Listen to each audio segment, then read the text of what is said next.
Hi, welcome back to the Christian Music Cover Channel. I hope you are healthy, happy, well, and blessed. I know it's been a while since I have uploaded a video. I've been planning on this one for a while. The holidays came and I just got really busy, but I do have a new video. If you like it, if you enjoy it, please share it. Please hit the like button, and subscribe if you haven't. And I'd love to have more people see this video, to hopefully learn a little bit about the topic that we're going to discuss, which is the most important question that you can ask, and is Jesus coming back? Is he really coming back? I am going to tell you from my perspective as a Christian and as a follower of Christ, as a believer in Christ, that absolutely yes, he's going to come back. But let me also provide some evidence for that question, to maybe back up my statement. So for 2,000 years, we know that Christians, they have believed that the same Jesus who walked the dusty streets of Galilee, and who was crucified under Pontius Pilate, that very same Jesus who rose from the dead and ascended into heaven, that he is going to one day return to judge the living and the dead. But is that just wishful thinking? Is there any real foundation for the hope that Jesus will return? Let's look at, we're going to look at a few things today. We're going to look at who saw Jesus after the resurrection and at his ascension. We are going to look at what the earliest historical sources said about Jesus, and not just the Bible, and why Christians are confident that he really will return. So whether you're a believer wanting to strengthen your faith, or maybe learn something that you didn't know, or you're a skeptic and you're just curious, I ask you please stick with me the next 15 or so minutes and let's walk through the evidence together. So before we talk about why I trust that Christ will return, um, I want to be clear on what the first Christians were actually claiming, starting with Jesus himself. Jesus wasn't a Christian, he's the Son of God, but you could say that he started the Christian movement. The followers of Christ started the Christian movement. So in the Gospels, Jesus repeatedly speaks about a future, where he comes on the cloud, with great glory and power. And that's Matthew 24, Mark 13, and Luke 21 of the Olivet Discourse, the so-called Olivet Discourse. They talk about this. In John 14, he tells his disciples he is going to the Father to prepare a place for them, and that he will come again to take them to himself. Now, these are not later Christian inventions. Again, they're woven through the very beginning, from the true beginning, from Jesus himself. The angel's promise at the ascension is something else we can take a look at. So after the resurrection, Jesus spends more than 40 days appearing to his disciples. Then on the Mount of Olives, something dramatic happens. Acts chapter 1 says that as the disciples were watching, Jesus was lifted up and that a cloud took him out of their sight. Two men in white, angels, they appear and they say, "This Jesus who has been taken up from you into heaven will come in the same way as you saw him go into heaven." So from the very beginning, the Christian hope of Jesus' return is tied directly to his visible departure. And we can also look at the apostles' teachings, the letters of the New Testament written within a generation of Jesus. So pretty closely after he ascended, they constantly talk about his return, and they use the Greek word parousia, which means coming or presence. Paul tells the Thessalonians that the Lord himself will descend from heaven and that believers will meet him in the air. Peter warns the scoffers will come asking, "Where is this coming he promised?"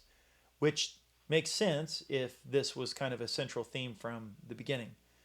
And it's also funny that if you go to a YouTube video, or a news article with a comment section, and if that article has anything to do with Christianity or faith or Jesus Christ, you don't have to look hard to find people that are saying, "Well, where is he?" Some people as actual scoffers, meaning it in a taunting way, like, "Oh yeah, he'll never show up." And then some people legitimately are asking the question, "Where is he?" Um, And that's probably another video for another time. But to get back on topic, so biblically, the second coming, it's not a side doctrine. It's at the heart of the New Testament picture of Jesus, the grace, the salvation, the return. So, how many people saw Jesus rise into sin? Let's talk about the eyewitnesses. So the earliest summary of resurrection eyewitnesses that we have is, and I'd like to start with the source, it's 1 Corinthians 15 of the Bible. A letter of scholars date to around AD 55, which is only about 25 years after the crucifixion.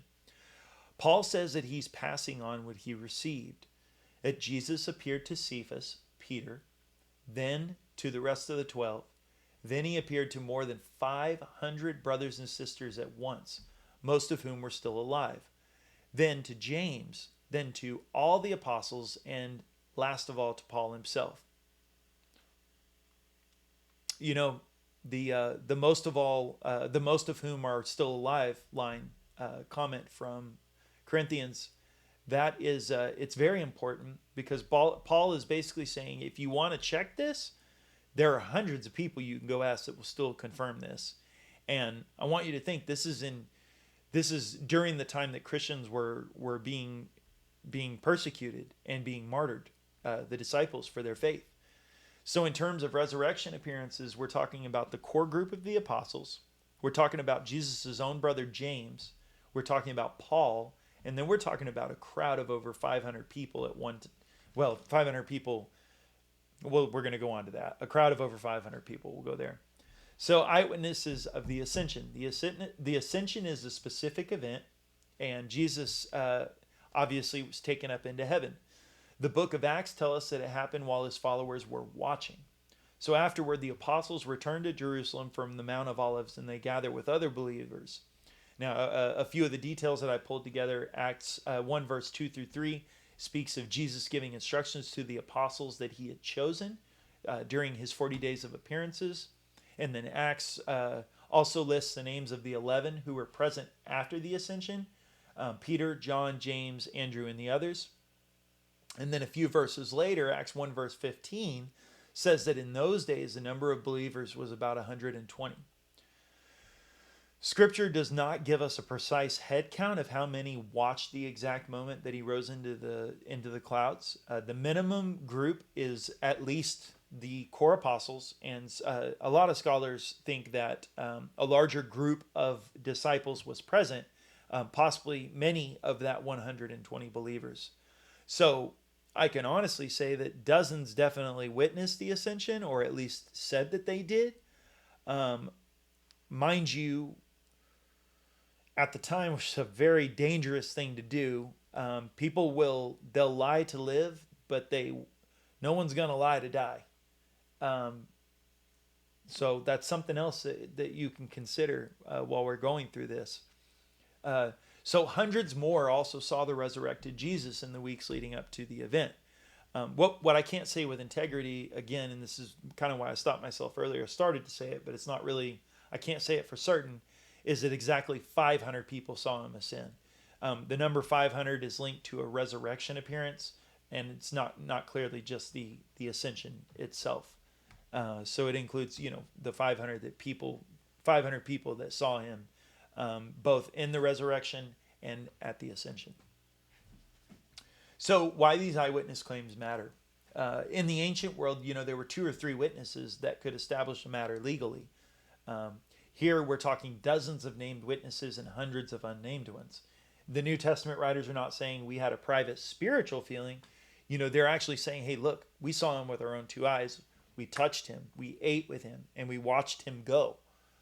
That's the foundation for their belief that he will come again. This is the very same Jesus who appeared to them, is the very same Jesus who visibly left, is the very same Jesus who's going to return visibly, so that every single knee will bow and every tongue will confess that Jesus is Lord.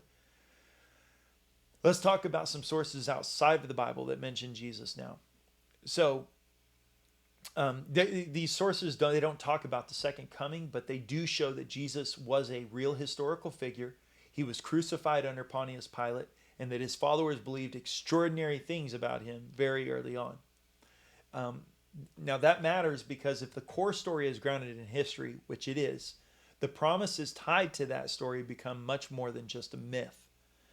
We have Flavius Josephus, who was a Jewish historian from AD 93.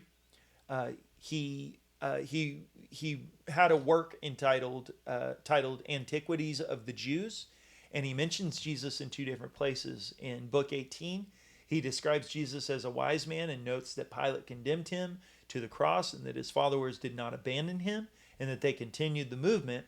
Even though there's debate about later Christian editing, most scholars think that there's a genuine historical core here. And in Book 20, he mentions James, the brother of Jesus, who was also called Christ. This is referring to James's death in Jerusalem, which also just happens to be an indirect confirmation that Jesus was known as Christ among his followers. So by the late first century, a Jewish historian is aware of Jesus' execution and of a community that regards him as the Christ. Tacitus, he's a Roman historian from AD 116, one of Rome's most respected historians, in fact. He writes about the Great Fire of Rome in AD 64. He says that the Emperor Nero blamed the fire on a group called the Christians, and then he explains the name comes from Christus, who suffered the extreme penalty, which was crucifixion. And he lived during the reign of Tiberius, and he died at the hands of Roman governor Pontius Pilate. Tacitus was not a fan of Christians. He calls their faith a deadly superstition, but precisely because he is a hostile person toward the Christians and toward the faith, his testimony is very powerful because it proves that Jesus lived, he was executed under Pilate, and by AD 64, his followers are numerous enough in Rome to be a convenient scapegoat for a fire.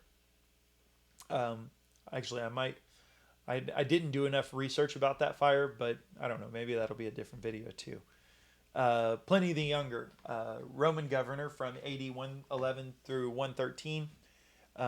He governed over what is now Turkey, and he wrote to the Emperor Trajan in or around AD 111 through 113, and he asked what to do with the Christians that he's interrogating. A couple of things I found interesting in his letter.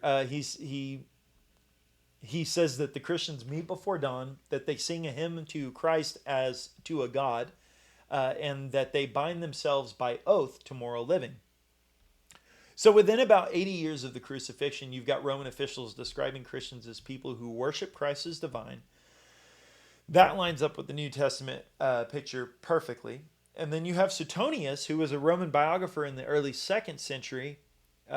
He was writing a biography of the Emperor Claudius. He mentions that Claudius expelled Jews from Rome because of disturbances at the instigation of Chrestus.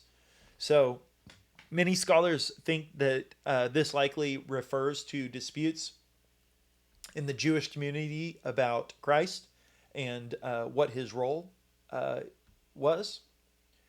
Just like what we read in Acts, if the reference is indirect, it again just shows that the name of Christ is at the center of real historical conflict. And then last we have Mara bar Serapion. He was a Syrian philosopher around the late 1st century. I couldn't really pinpoint that. So there's a letter from him that was written sometime after AD 73. He speaks of 3 different wise men, Socrates, Pythagoras, and the wise king of the Jews, whose execution brought judgment on those who killed him, yet whose teachings lived on. Now, it doesn't take a genius or a scholar to see that the wise king of the Jews is a reference to Jesus.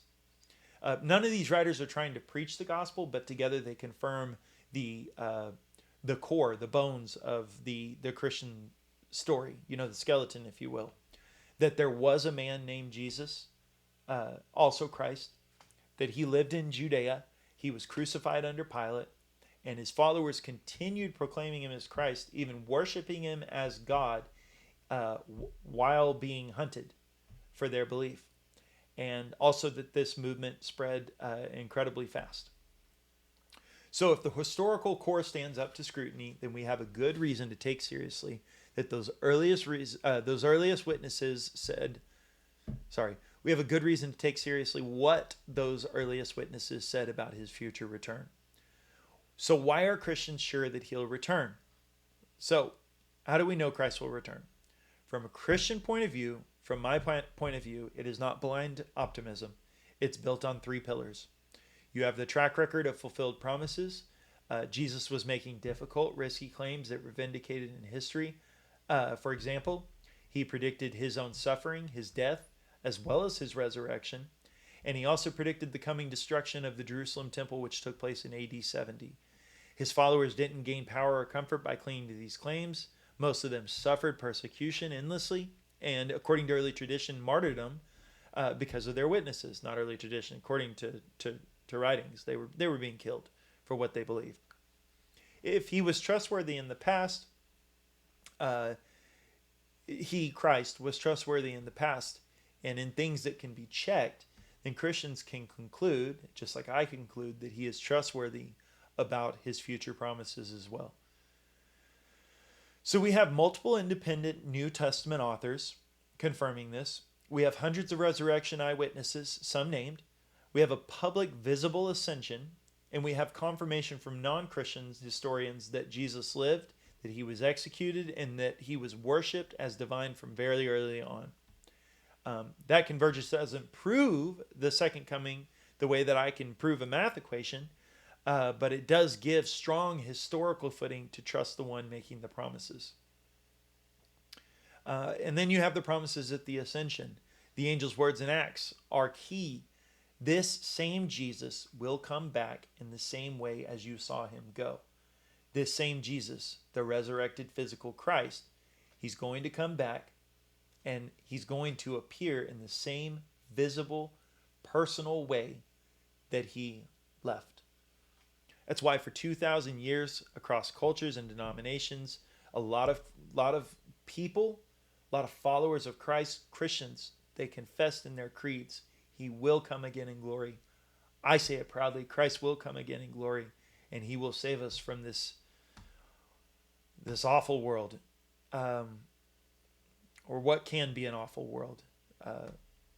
So what do we do with all of this? If Jesus really lived, if he really died under this Pontius Pilate, if his disciples truly believed that he rose, they saw him, they watched him ascend, and they were willing to die rather than deny him, if even non-Christian historians confirm the basic outline of that story, then the promise of his return isn't something that we can just shrug off.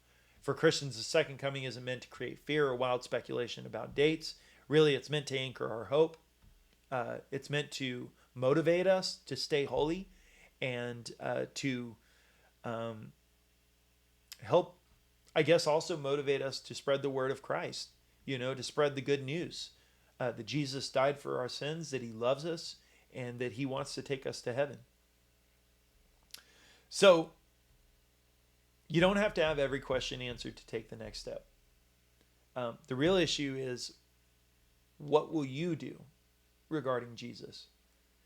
Again, he came, he died for you. He would have died for one of us, but he also died for all of us. And he promised that he's going to come again. Give your life to him. If this was helpful, feel free to please, again, share it with someone who might be wrestling with these questions, who might be having trouble with this. And if you guys want to follow up video or a deeper dive into the second coming, or into the historical sources outside the Bible, to things that were going on during that time, let me know. I'd love to do like a historical segment on Rome and things that were happening. I don't know. I'm sure I could figure something out. So until then, live ready, because the story of Jesus it's not finished yet, and there's more to come. I appreciate you guys. I really hope you enjoyed this video, and we'll talk to you next time. Thank you. Bye-bye.